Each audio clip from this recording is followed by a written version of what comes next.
Pejabat Ukraina menuduh Rusia melanggar gencatan senjata sementara yang dimaksudkan untuk memungkinkan orang melarikan diri dari zona pertempuran kurang dari 3 jam, setelah kedua belah pihak seharusnya menghentikan tembakan di kota selatan Mariupol dan Volnovakha.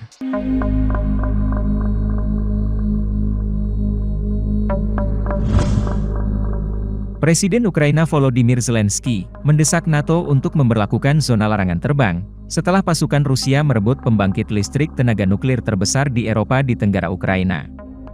Badan Energi Atom Internasional di Wina mengatakan, para pejabat Ukraina memberitahu pengawas nuklir PBB, bahwa sebuah proyektil menghantam gedung pelatihan di sekitar salah satu unit reaktor pembangkit tersebut. Itu menyebabkan kebakaran lokal yang memicu alarm, tetapi tidak memicu pelepasan bahan radioaktif.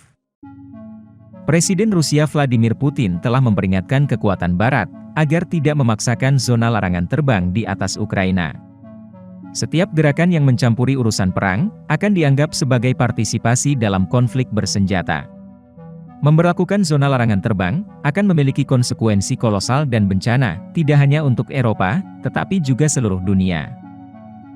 Presiden Ukraina Volodymyr Zelensky mengatakan, tidak adanya zona larangan terbang, memberi Rusia sebagai lampu hijau untuk terus membom kota-kota Ukraina.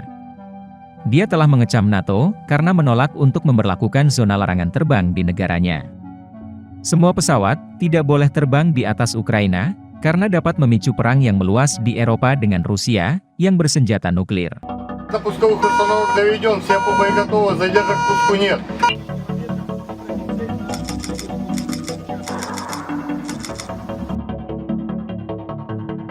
5 Maret 2022, Putin menggelar pertemuan dengan sejumlah wanita.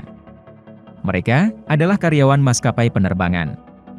Ini terkait imbas perang Rusia-Ukraina, yang membuat Barat melakukan larangan penerbangan pesawat Rusia ke wilayahnya.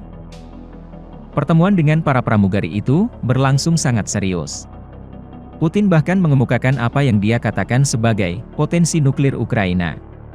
Putin mengatakan, mereka akan mempersenjatai sistem itu, dan mulai detik itu, nasib Rusia akan sangat berbeda.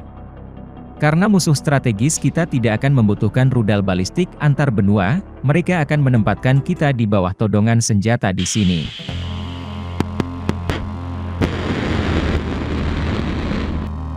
Putin menegaskan kembali tujuannya di Ukraina, adalah untuk membela komunitas berbahasa Rusia melalui demilitarisasi dan denazifikasi negara itu sehingga menjadi netral. Putin juga sempat mengancam sejumlah negara, jika mengambil kebijakan memberlakukan zona larangan terbang ke Ukraina, itu sama saja dengan mendeklarasikan perang dengan Rusia. Amerika Serikat, Inggris, dan lainnya, sejauh ini mengesampingkan dukungan zona larangan terbang, dengan menyatakan bahwa itu kemungkinan malah akan meningkatkan konflik secara parah. Tetapi, Putin sudah melangkah lebih jauh, dengan mengatakan bahwa negara manapun yang memberlakukan zona larangan terbang di atas Ukraina, akan dianggap sebagai peserta dalam konflik militer. Rusia tidak ingin memperburuk ketegangan dengan negara lain. Dia mengklaim bahwa tindakan Moskow di Ukraina datang hanya sebagai tanggapan atas tindakan tidak bersahabat terhadap Rusia.